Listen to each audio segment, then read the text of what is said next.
Hello, beautiful people. Welcome back to my YouTube channel and welcome to another sit down video. I know it's been a while since I did one of them. Just to introduce myself before we get straight in, my name is Lua and I create content around several day-to-day topics, especially self-improvement. We are on a series of leveling up in your 30s and I have done things on dating, friendships, making sure that you're not broke every month, money. And today it's talking about money, but this time, talking about spending money. I'm always giving you tips on savings, not spending, being wise. But this time, yes, you heard right. I'm talking about spending money. But it's not just any sort of odd expenditure, it's the biggest investment you probably make in your life, buying a home. And just for the purpose of this video, it's for first time buyers, the things that I wish I knew when I was younger, maybe approaching 30 and I had not bought a place yet. If I knew what I'm about to spill out here today, just a few tips that will help go a long way in achieving your first home easier, stress-free. So let's get straight into the video. This is the first of the mortgage series, and then the next video will get deeper into the intricacies.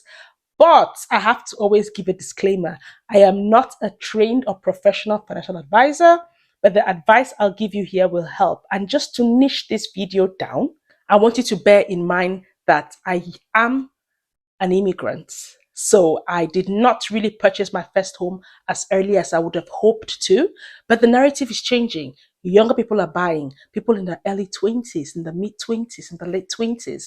But just for the sake of where I'm coming from and my life experiences, being an immigrant, we tend to buy slightly later because we migrate here when we're a bit older and we don't really have the basis to get our first deposit. If you are from a very wealthy home where you have your maybe inheritance handed down, this could be easy for you. Let's get straight into the tips and the points that you should start thinking of before you even get the dream home you want to buy. I always say to stick around, get a drink. Maybe for this video, you want to maybe have a coffee so that you can be alert and take some notes. Let's get in.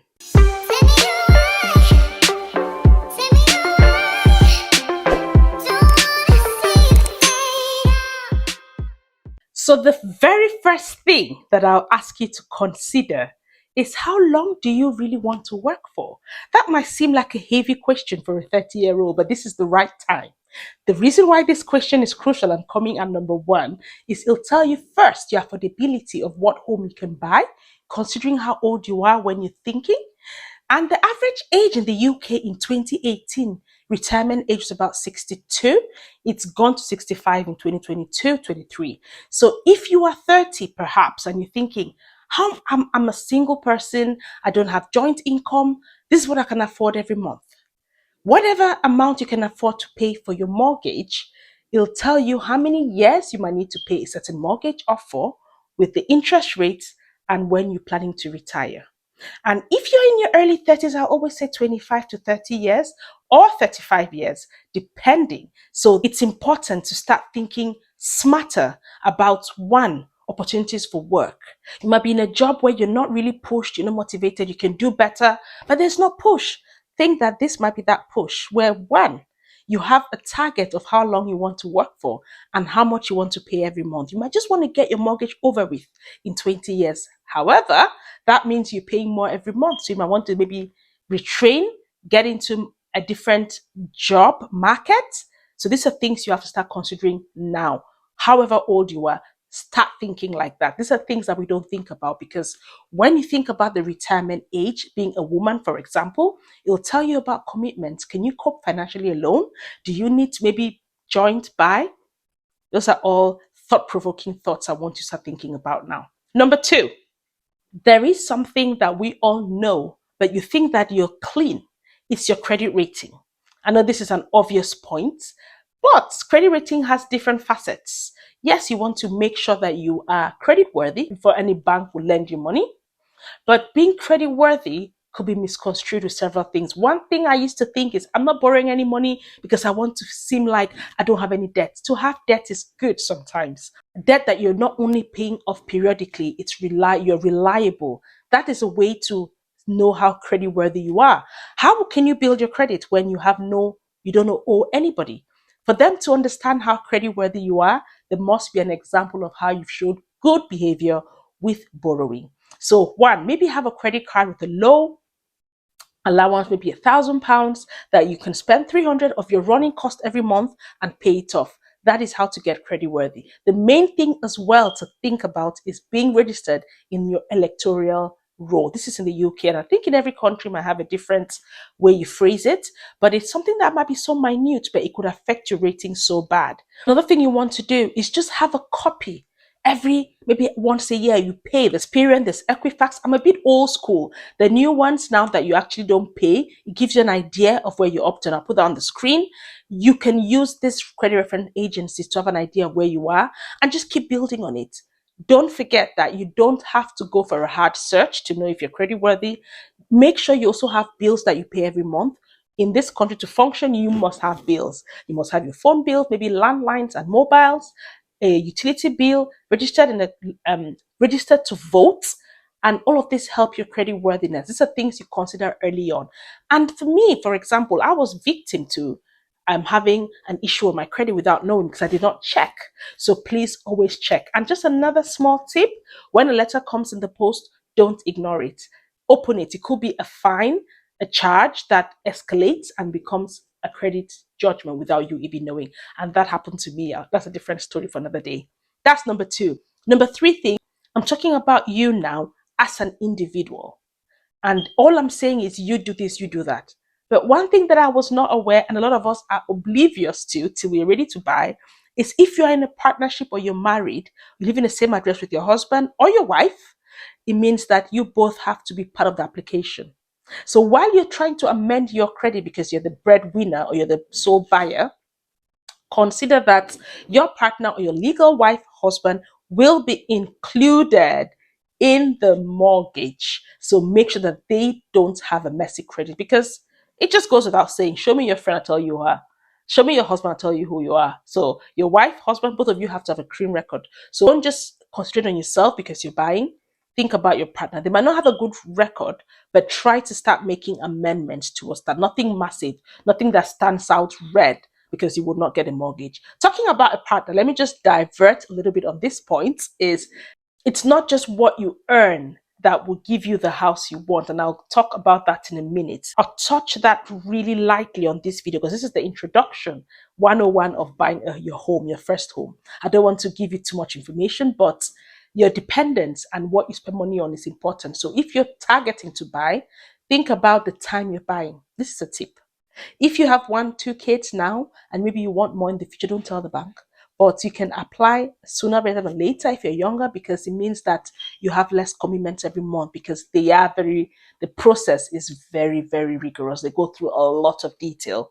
So make sure that if you're buying, consider things like maybe you want to buy quicker so that your brood has not yet been expanded as much as you want it.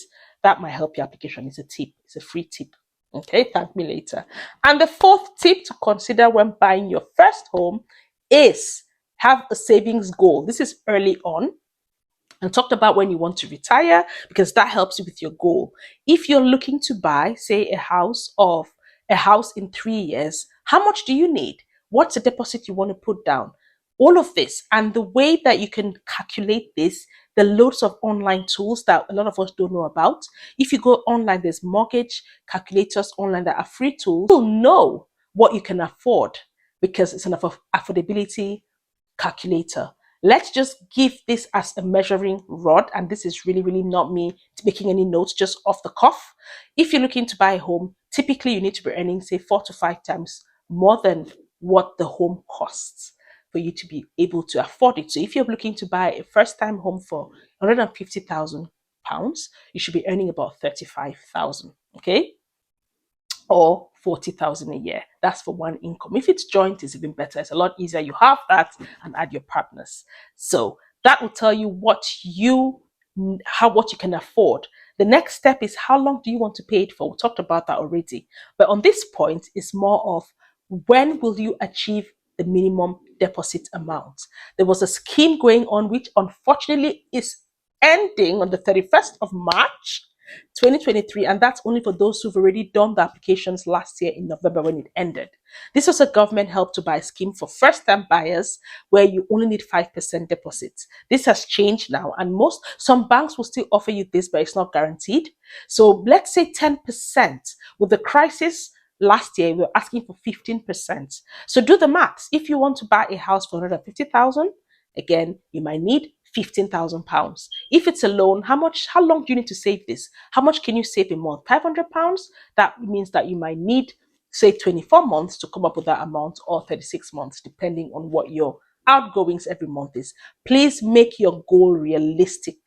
Don't make a goal that you would not stick to, because it'll frustrate you and you probably just go off the wagon. So look for realistic goals that you can adhere to every month to achieve your goals. That's the fourth tip. The fifth tip is look for an ISA account. There are loads of this, is again particular to the UK. The ISA accounts, and which is part of a government scheme where first-time buyers are encouraged to get on the property ladder by saving in a particular ISA, which most banks have. I banked mine with Nationwide years ago. I think it's changed, but just check online for the best. There is somebody who I really trust, Martin Lewis. He does a lot of investigation. Check his website out. He tells you the best ISA account. But the way it works, if it's the first time you're hearing it, is, let's just put it in layman's terms. For every £4 you save, the government gives you £1. So you can get up to 25% back from the government for all the money you've saved. But read the blueprint. I got caught out on this. And this is why my advice, I think if I knew what I know now, I'll be a better version of myself. What happened to me was the day I had to close my mortgage, I did not apply for the scheme. You have to apply, get validated, and the money transferred to your account before you close it, withdraw, and pay for your house. So it is a very good way for you to save up quite a bit of. I think there's a limit of what the government can give, about £3,000 out of London, but do some more investigation. Things keep changing, but I think, if I'm not wrong, the 3,000 is what the government can top up. So you might be able to save up to 15,000. Once you've decided to start saving, instead of saving the normal savings account, open an ISA account where the government will help you to top up the difference. So however you can save, think about that. Last point, like a last tip, is when you're eventually really close to buying, or even before you're that close, I got a broker early on to advise me. This is if you've got credit that is not great. If you have excellent credit, you still need a broker, but you get them free. Don't let a broker charge you. They have affiliations with certain financial institutions that really want to lend this money, because the banks make money when you have a mortgage with them. Also, they keep advertising mortgages here, there, and everywhere, right? So a broker should be free. They'll go and search the market, get you a good deal, and come back to you. But there's a catch. Recently, I had to remortgage, and I went through my broker, which I used years ago, and the rates were okay, but there was a fee. I don't know why. I went into my bank and I got a very good rate directly with my bank without any fees. So make sure that if you're using a broker, they will need to charge the bank. They'll need to charge the bank for the services and nothing to do with you, because they're in collision. Yeah, this is a tip. I'm responding to 2 comments I had to do something about mortgages, and this is just the introduction. The next video will be slightly more detailed once you've got the savings, what the steps are, what schemes are out there, buying either a new home, an old home. Again, I am there to add value, to help you, to advise you, because I've been down this journey before. And I think that this sort of advice will help our community, especially if you've never bought, you don't have the guidance, you don't have the help, and you don't know these tips in advance. Anyway, I hope that you found that helpful. If you did, thumbs up, consider subscribing. When you do, there's that little bell, press it all so that you get notified once I create a video. See you in the next video, and we are carrying on with our leveling up series. I cannot wait to share what the next video is on. It's on for the ladies, getting your right man. Okay, all right, I'll see you in the next video. Bye bye.